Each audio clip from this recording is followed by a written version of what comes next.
Media Business Modeling akan memperkenalkan diri. Saya Dea Soekarno. Saya Dinda Cahya. Saya Anissa Salsabila. Kami akan mempresentasikan mengenai Bisnis Model Teknik.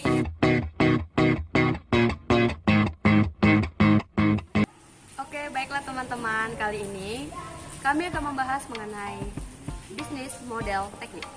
Nah, yang mana dalam bisnis model teknik ini itu mengutamakan untuk memetakan alur kerja yang mana dapat kita gunakan sebagai alat untuk menganalisis dan mengubah sisi positif ataupun mengevaluasi dari proses kerja, proses bisnis.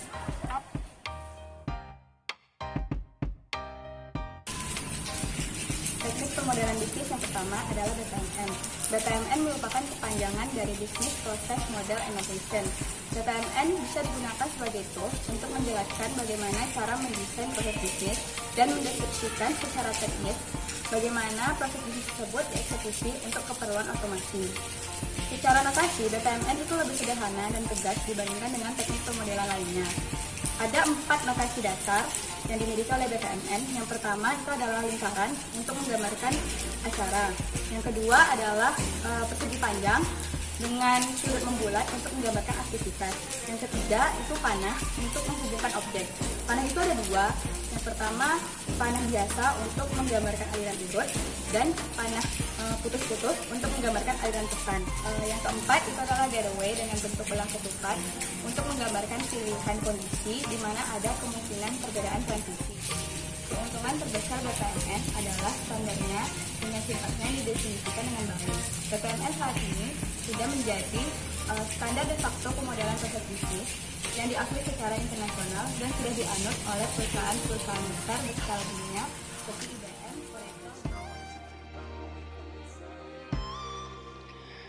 Berikut ini merupakan contoh dari diagram BPMN pada kasus proses klaim pengeluaran. Aktivitas yang pertama yaitu karyawan mengisi form pengeluaran.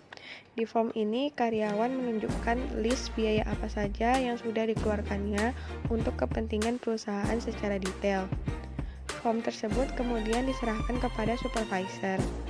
Selanjutnya, supervisor akan menentukan apakah pengeluaran itu valid dan bisa segera dilakukan proses penggantian oleh perusahaan atau tidak. Jika ya, form pengeluaran tadi diotorisasi. Jika tidak, maka pihak supervisor akan memberitahu karyawan. Form pengeluaran yang sudah diotorisasi diserahkan ke bagian administrasi untuk dilakukan pencatatan. Setelah itu, bagian administrasi akan mengganti uang karyawan tersebut dengan jumlah biaya yang ada pada form klaim pengeluaran sebelumnya. Baiklah, selanjutnya ada UML yang merupakan singkatan dari Unified Modeling Language, yang mana ini adalah bahasa yang kaya untuk memodelkan seperti perangkat lunak, struktur aplikasi, pelaku sistem, dan proses bisnis. Nah, jadi di UML ini ada 2 kategori, yaitu perilaku diagram dan struktur diagram.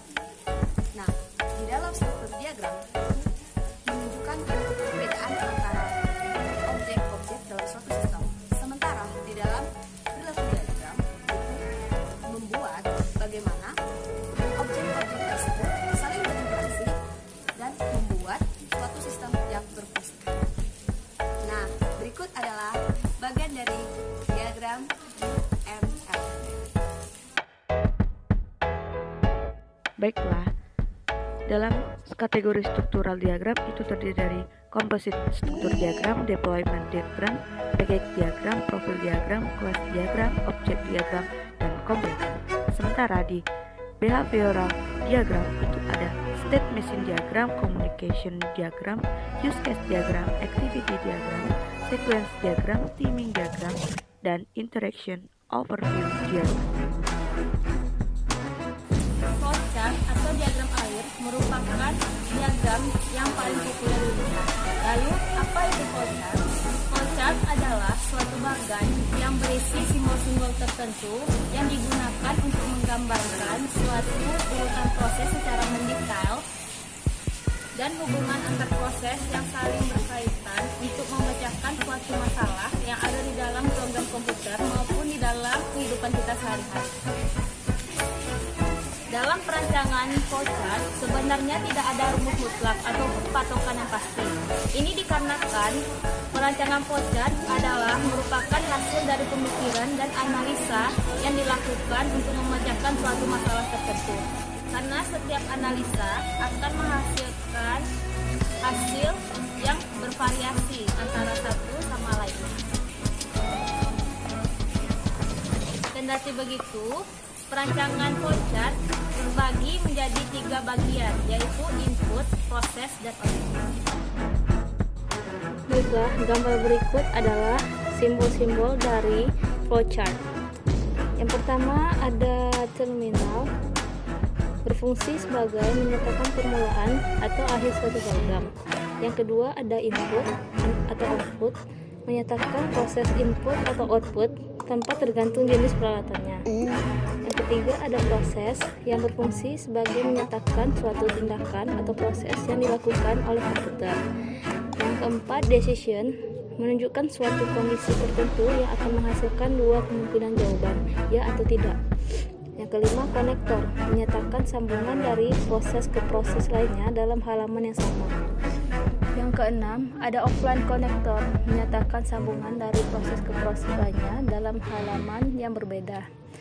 Lalu ada predefined process, menyatakan penyediaan tempat penyimpanan suatu pengolahan untuk memberi harga awal.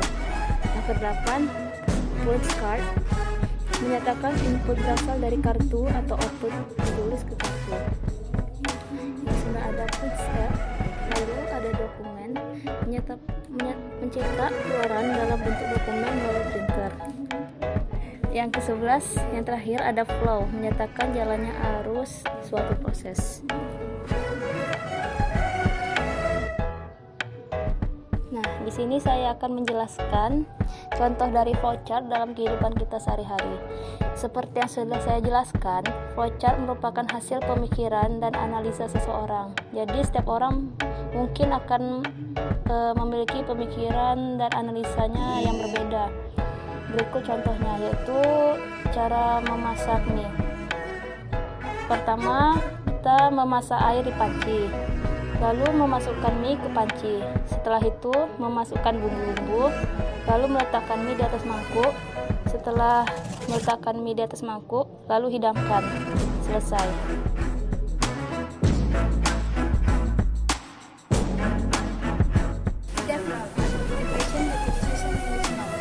Merupakan suatu bahasa pemodelan yang digunakan untuk menjelaskan tahapan penggunaan sistem. Sistem-sistem tersebut dimodelkan dan disatukan sehingga membentuk sebagai fungsi-fungsi yang disebut dengan fungsi utama. Fungsi utama tersebut menjelaskan bagaimana suatu sistem itu memproses atau dikelola sehingga dapat diketahui. Berikut merupakan contoh dari diagram IDEF 0. Di sini kami mengambil contoh sebagai mahasiswa yang akan mendaftarkan dirinya untuk praktikum yang akan diambilnya. Yang pertama, mahasiswa tersebut akan mengecek KRS-nya. Di sana ada from data kontrak praktikum dan from identitas mahasiswa. Lalu mahasiswa mengisi data kontrak praktikum dan data identitasnya. Lalu data-data tersebut akan diserahkan ke administrasi. Lalu bagian administrasi akan mengeluarkan berupa data mahasiswa dan data praktikum yang akan diambil oleh mahasiswa tadi. Lalu selanjutnya data-data tersebut akan diserahkan kepada calon mahasiswa tersebut. Terdapat 3 level pada DFD. Level pertama adalah DFD level 0. DFD level 0 ini adalah level paling tinggi dari DFD. Yang kedua ada level pertama. DFD level pertama adalah hasil dari dekomposisi dari DFD level 0. Dan yang terakhir adalah DFD level 2. DFD level 2 ini merupakan hasil dari dekomposisi atau proses-proses dari DFD level 1. Baik, saya akan menjelaskan simbol-simbol dari diagram DFD. Yang pertama ada entitas eksternal, itu gambarnya sepersegi panjang. Entitas eksternal ini dapat berupa orang atau unit terkait dengan yang berinteraksi dengan sistem. tetapi di luar sistem. Simbol yang kedua adalah berbentuk lingkaran, yaitu proses. Proses ini merupakan orang atau unit yang mempergunakan atau melakukan transformasi data. Komponen fisik tidak diidentifikasikan. Dan yang ketiga, ada simbol aliran data yang berupa panah-panah. Aliran data ini dia dengan arah khusus dari sumber ke tujuan. Dan yang terakhir ada data store. Data store ini penyimpanan data atau tempat data dilihat oleh proses. Berikut merupakan contoh dari diagram DFD. Pada contoh tersebut, ada entitas berupa turis, rental, dan hotel. Pada turis, ia akan mengirimkan data dirinya pada sistem informasi pariwisata. Lalu sistem informasi tersebut akan mengirimkan data turis tadi pada rental. Dan rental akan mengirimkan info seperti harga dan jenis kendaraan pada sistem informasi pariwisata. Lalu sistem informasi pariwisata akan mengirimkan info tersebut kepada turis. Dan jika turis ingin membooking hotel, maka turis tersebut akan mengirimkan datanya kepada sistem informasi tadi. Lalu sistem informasi pariwisata itu akan mengirimkan data turis kepada hotel yang telah ditunjukkan. Lalu hotel akan mengirimkan info berupa harga dan fasilitas kepada sistem informasi pariwisata, dan sistem informasi akan mengirimkan data hotel tersebut kepada turis. Sekian materi dari kami pamit undur diri. Thanks for watching.